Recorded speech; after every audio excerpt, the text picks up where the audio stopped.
Jets fans. The New York Jets just dropped their unofficial depth chart, and even though we have to be careful about reading too much into a document that can still change, there are some very interesting clues hiding inside it, and one name immediately jumps off the page: Cade Klubnik. The rookie quarterback is listed as QB2 behind Geno Smith. That alone is a major development, but Klubnik isn't the only storyline.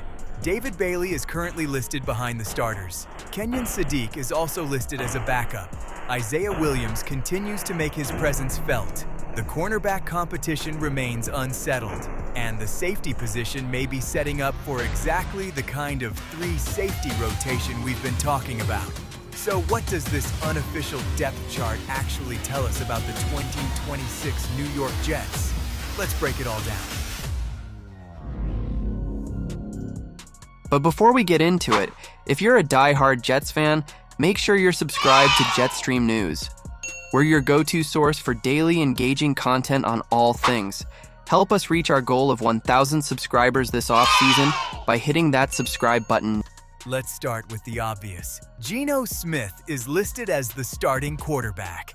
That should surprise absolutely nobody. The Jets have built this offense around Geno, and throughout training camp, we've seen him operate with the confidence and experience expected from a veteran quarterback.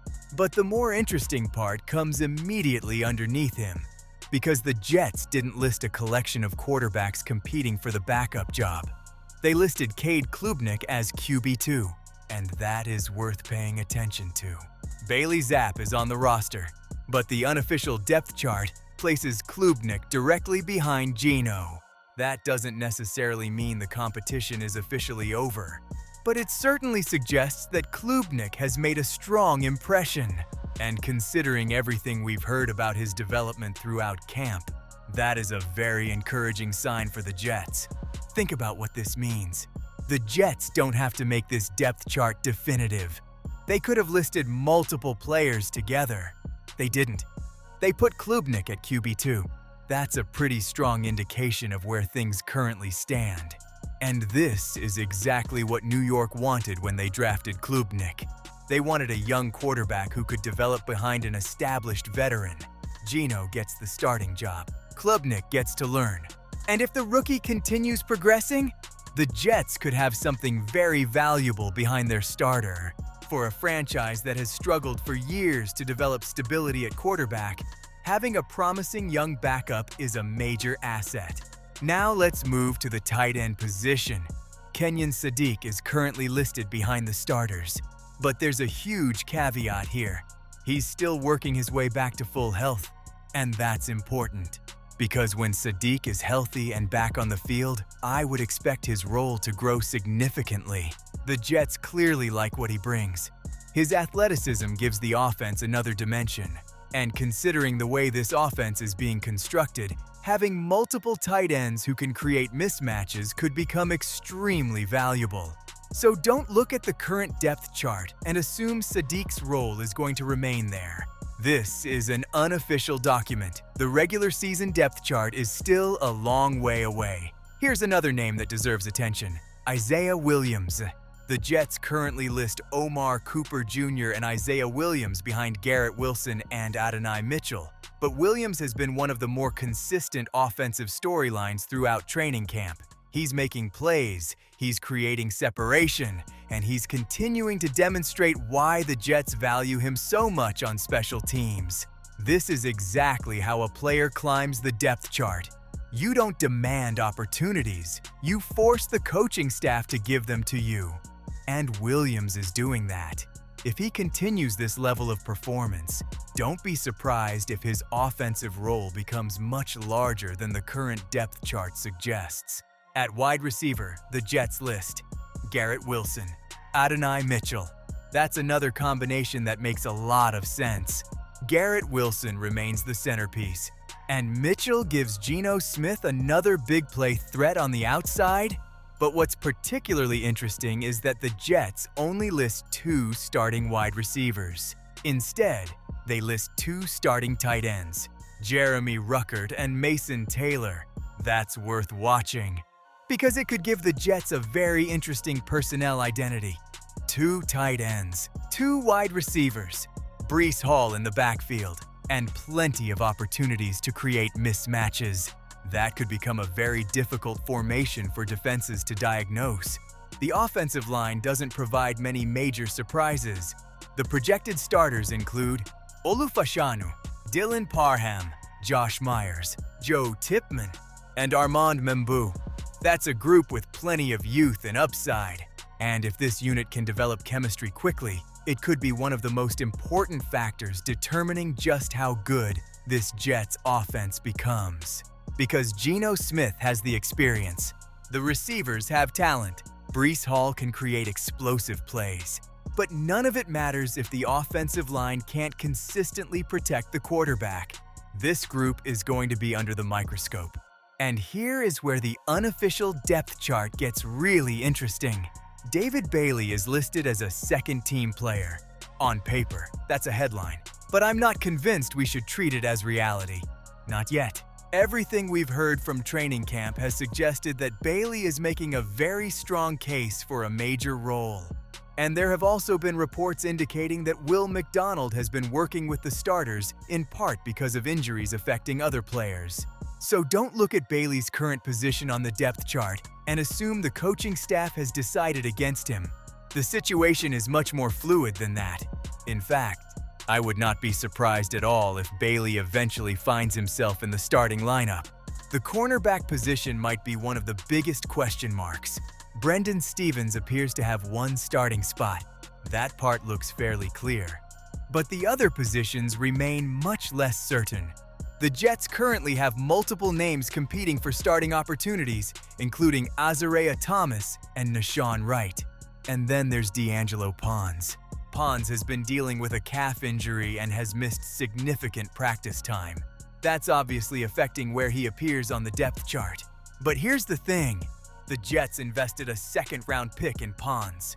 Before the injury, there were positive indications about his development. So I don't expect the Jets to suddenly decide that he's only going to be a situational player. If Pons gets healthy and returns to the field, I expect his role to become much more significant. Now, let's talk about one of the most interesting storylines on this defense. The Jets have Minkah Fitzpatrick occupying one of the starting safety spots.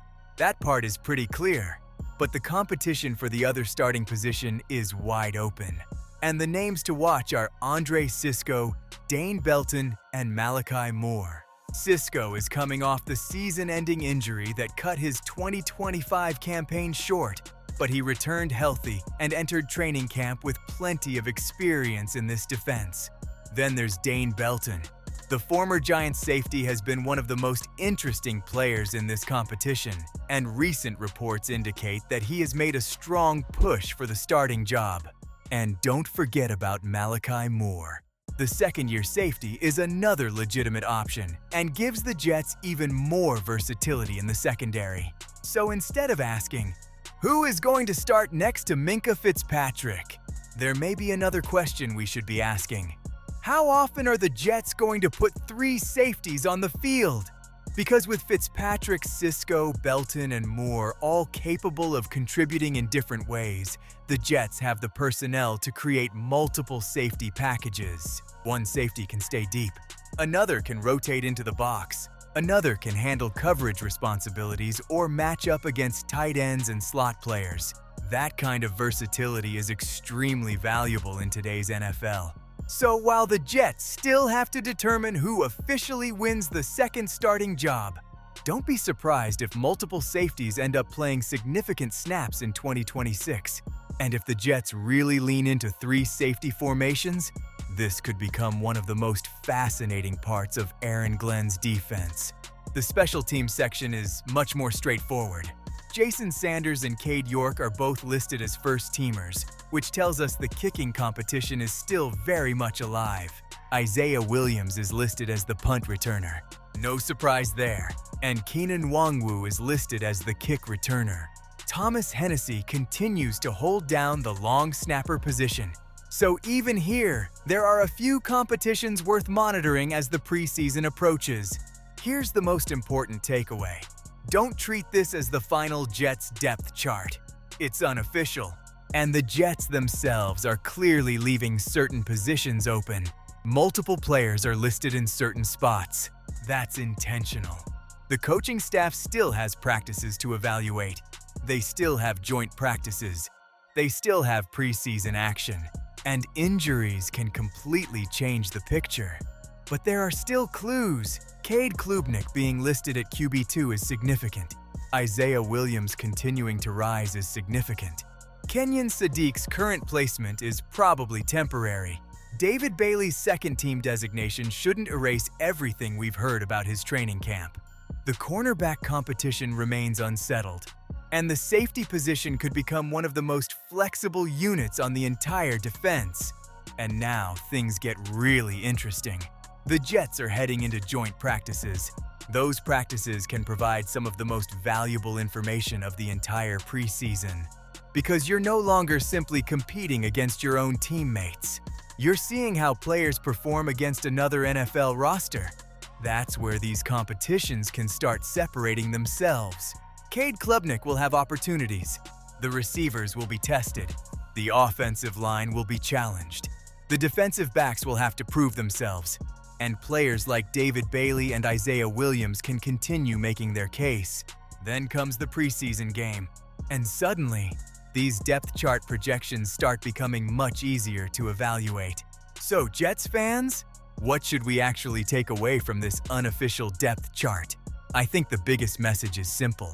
The Jets are still figuring things out, and that's not necessarily a bad thing. Competition is healthy. If multiple players are fighting for starting jobs, that's exactly what you want during training camp. But there are also some very interesting early signals. Cade Klubnik looks like he's gaining ground in the quarterback competition. Isaiah Williams continues to make himself impossible to ignore. David Bailey looks like a player who could eventually move up the defensive depth chart. The cornerback battle remains wide open, and the safety room could be heading toward a very interesting rotation. The document may say unofficial, but it gives us a fascinating snapshot of where the Jets currently stand. And we're about to get much more evidence, because joint practices are here, the preseason is here, and football is officially back. Jets fans, now I want to hear from you. Which player surprised you the most on this unofficial depth chart? Is Cade Klubnik already winning the QB2 job? Should David Bailey be a starter? Is Isaiah Williams going to have a bigger offensive role? And do you think the Jets will use 3 safeties regularly this season? Drop your thoughts in the comments. And if you want daily New York Jets news, training camp updates, depth chart analysis, player rumors, roster battles, and everything happening around Gang Green, make sure you're subscribed to Jetstream News. The 2026 season is getting closer every single day. And as always, go Jets! Thanks for watching.